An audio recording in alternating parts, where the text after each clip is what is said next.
For many junior mining companies, the story follows a familiar pattern. They find a project, drill a few holes, publish results, raise money, and then drill again. But from time to time, a different kind of a story appears. It's not about a brand new discovery in the middle of nowhere. It's about an old mineralized system with historical work, previous drilling, and real geological clues that might not be fully understood before, but once understood, they can become algo grande.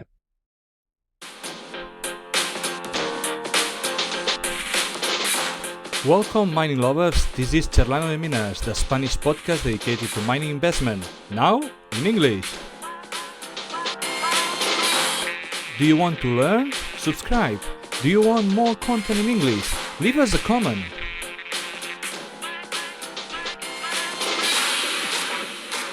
The episode is about to start.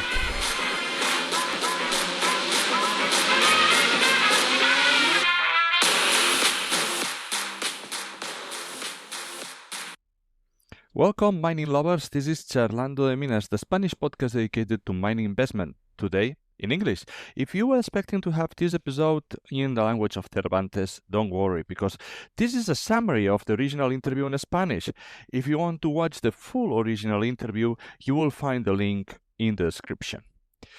As we were saying, today I bring you the English summary of my interview with Enrico Di Napoli, CEO of Algo Grande Copper, and Joao Roca, VP of Exploration. This is not a literal translation of the interview. The goal is to organize the conversation and explain the opportunity, the geological idea, the risk, and the next catalyst. The first thing to understand is how the company was created. Enrico and Joao spent around 2 years looking for the right copper project. They looked in Spain, in the Iberian Pyrite Belt. They also looked in Morocco, but their goal was very specific. They wanted a copper project with high grade, with a previous discovery, and with a realistic development path for a junior mining company. This is because many copper projects are very large, but also are very low grade. They might look impressive on paper, but they often require billions of dollars in capex and many years before they can become mines. For a small company, that can be extremely difficult. And Algo Grande wanted something different. They wanted a project where the first economic opportunity could be high grade, something that could give the company a real starting point, something that the junior company could realistically advance if the geology worked. That is how Adelita entered the story. The project came through Peter Magón, one of the most respected geologists in Mexico and one of the key people behind the Juanipicio discovery. For a young company, that matters. Having access to a project through someone with that level of experience in Mexico is not a small detail. When Enrico and Joao reviewed Adelita, they saw several things they liked. First, they had already been high-grade copper drilling. Enrico mentioned historical intercepts of around 100 meters of more than 1% copper. For a copper project, that is a strong starting point. Second, they saw that previous operator had not used some of the modern tools that are especially important in this type of system. For example, there had not been enough oriented core drilling. In a skarn system, structure matters a lot. If you don't understand the direction of the mineralized body, you can drill in the wrong direction. And if you drill in the wrong direction, you can misunderstand the whole system. Third, there had not been a detailed magnetic study. That is also important because copper skarns can contain magnetite, and magnetite responds very well to magnetic surveys. So, a good magnetic survey can help identify potential skarn bodies below surface. In simple terms, Algo Grande believed that Adelita had not been fully understood. The data was there, the mineralization was there, but the system needed a new interpretation. Joao explained that earlier companies might have looked at the project in the wrong way. When Algo Grande started to build a new 3D model using oriented drilling, mapping, geochemistry, and geophysics, they began to see a different picture. That is the heart of the technical thesis. Algo Grande believed that Adelita is not just a simple isolated skarn. They believe it might be part of a larger magmatic hydrothermal system. In plain English, they believe there may be a skarn mineralization near surface and a porphyry potential at depth. That is why the location matters. Sonora is one of the most important mining states in Mexico. It has also a long story of copper mining, and the Sonora Arizona Belt hosts major copper systems. Many of the large porphyry deposits on the Arizona side are very well known, but Joao made an interesting point. In his view, the southern part of Sonora has not received the same level of exploration investment as the northern Sonora or Arizona. That can create an opportunity because less exploration can mean more room for discovery. Adelita is also close to known operations.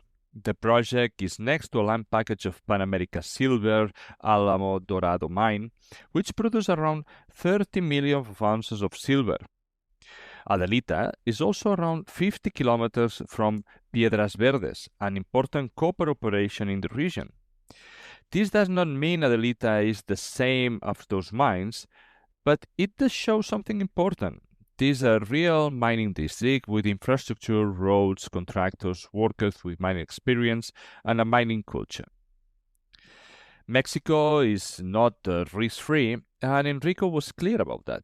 Security can be a concern in some parts of the country, but he said that the area where Adelita is located is more stable than other regions. He also explained that the company has good relationship with the local communities. For exploration, this is essential. A company needs land access, social permission, and local support. For exploration permits, the process in Sonora appears to be workable. Mining permits are more complex, especially for open pit mining, but Algo Grande is not there yet. Right now, it's an exploration company, and the current focus is drilling and discovery. To understand the opportunity, we also need to explain what a skarn is. A skarn usually forms when hot mineralized fluids, often linked to a porphyry system, interacts with limestone. Those fluids carry metals such as copper, gold, and silver. When they meet the right chemical conditions in the limestone, the metals can concentrate.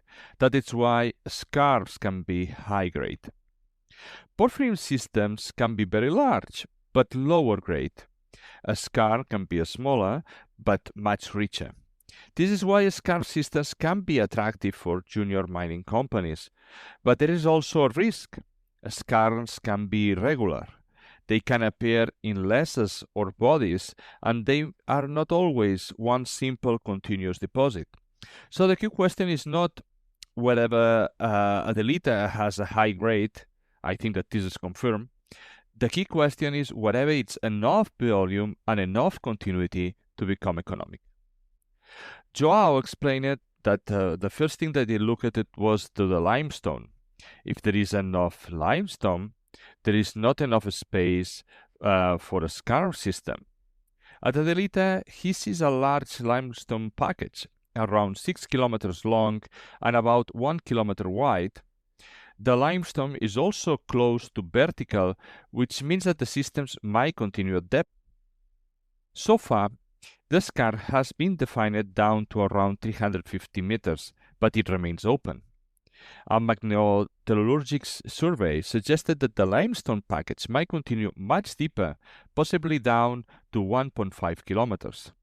That doesn't mean that the mineralization all the way down is all the way down, but it does mean that the right host rock might exist at depth, and that is important for the exploration model. The second part of the thesis is the porphyry.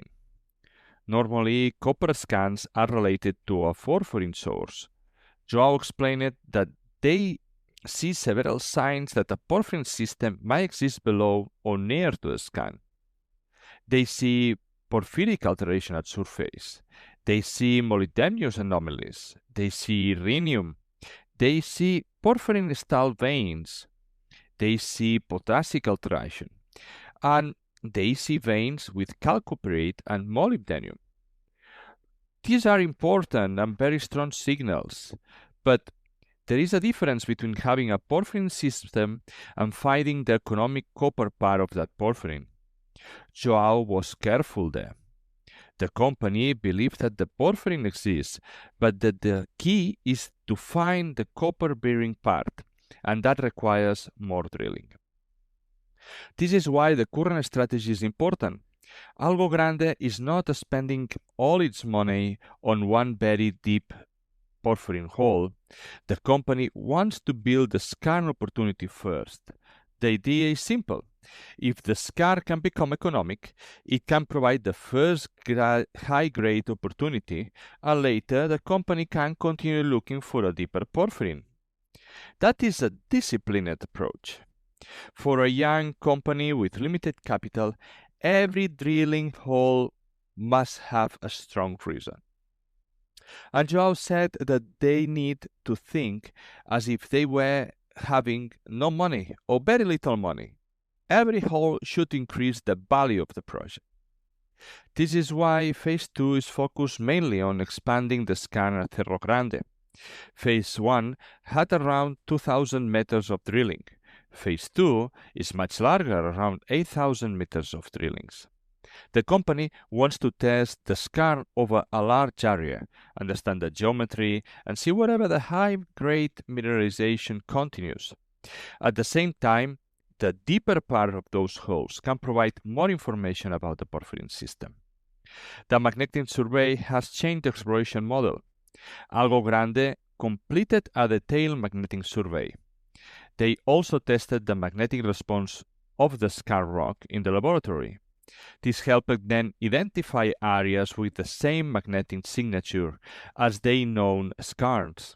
According to Joao, they can now see a skarn-like magnetic response over around 2.5 kilometers at Cerro Grande, located along the contact between the intrusive rocks and the limestone.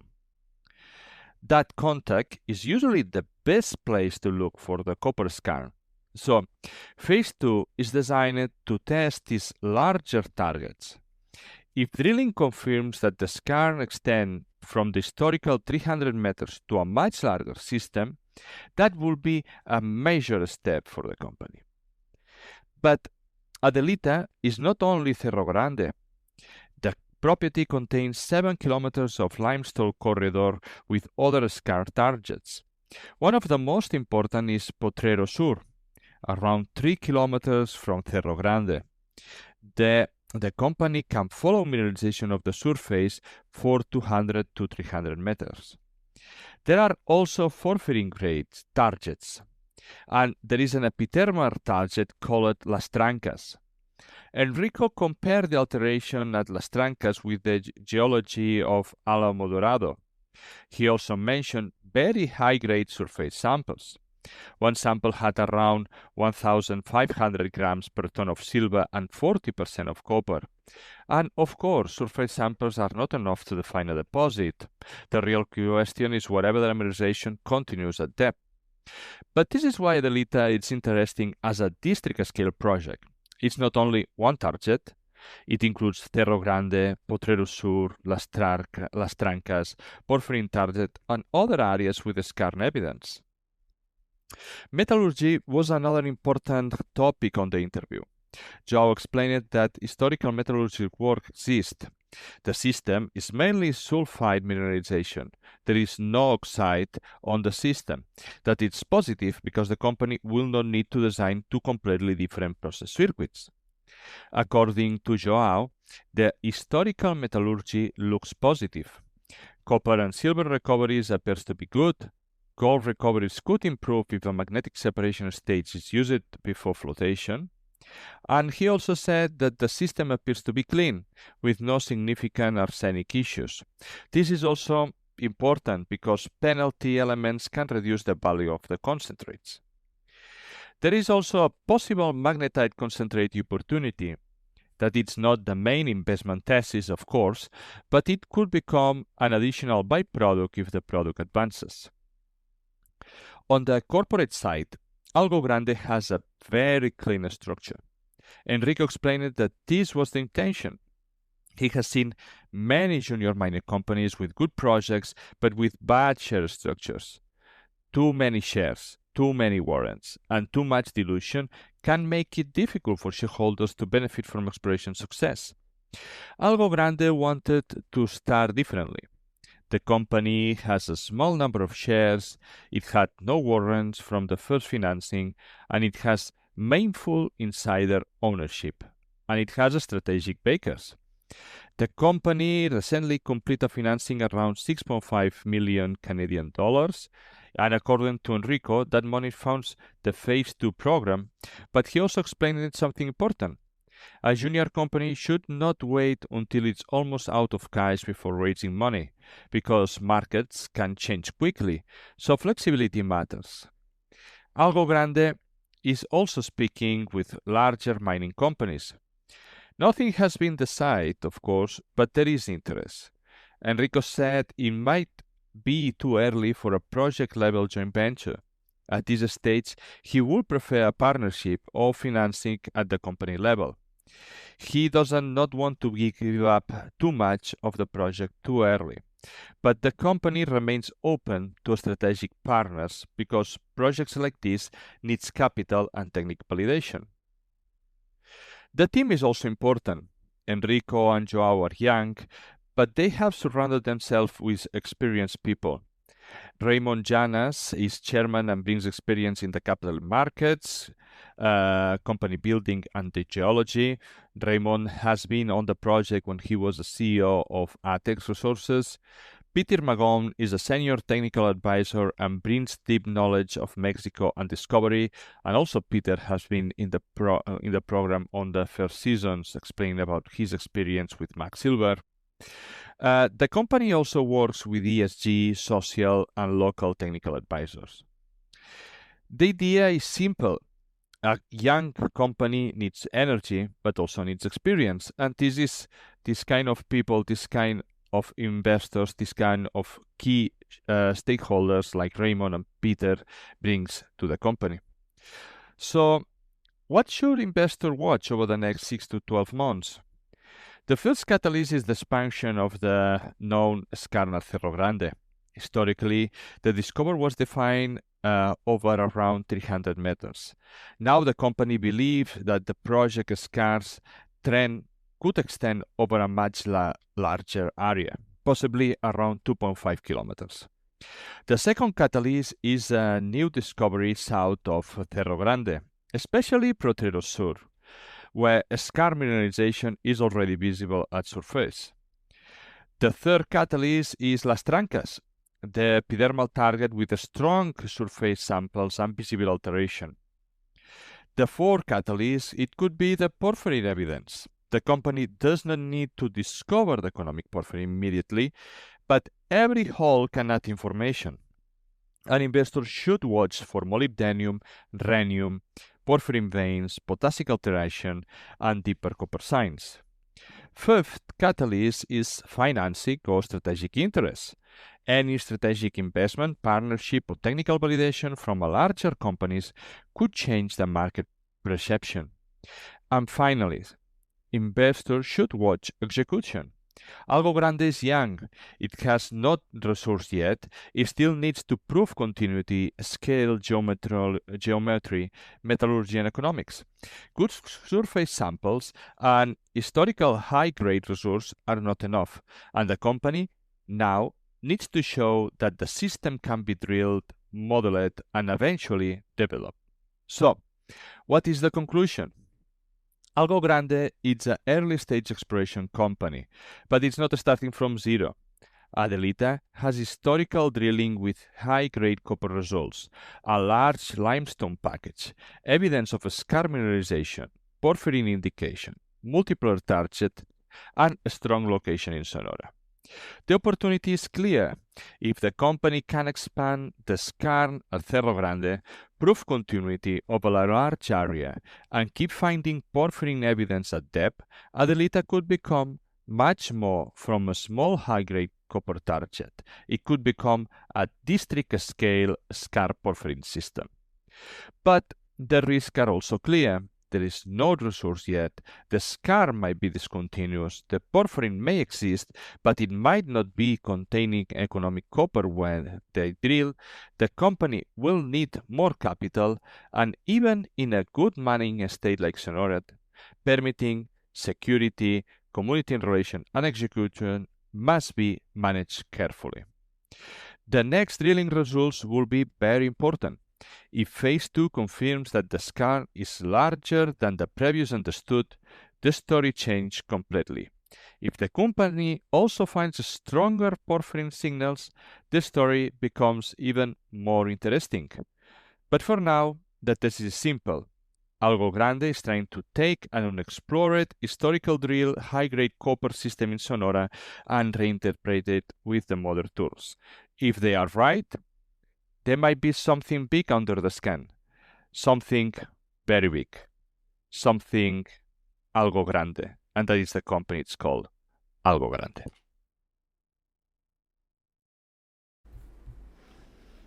Disclaimer. The content in Charlando de Minas is not an investment advice. Amadeu Bonet and his guests are not investment advisors. The authors may have interest in the companies mentioned in this publication. They may also have bias and not be impartial. The information in this publication and all the others in Charlando de Minas is impersonal by nature and should be considered as an entertainment product. The minimum risk of any investment mentioned in this video is 100% of the capital. Before to make any investment decision, contact to a financial or investment advisor or someone qualified with experience. These broadcasts are a narrative of my learnings in the world of commodities and mining investment. In this podcast, we will try to bring experts, professionals, and companies. If you like it, please subscribe. I am Amadeu Bonet. Welcome to Charlando de Minas.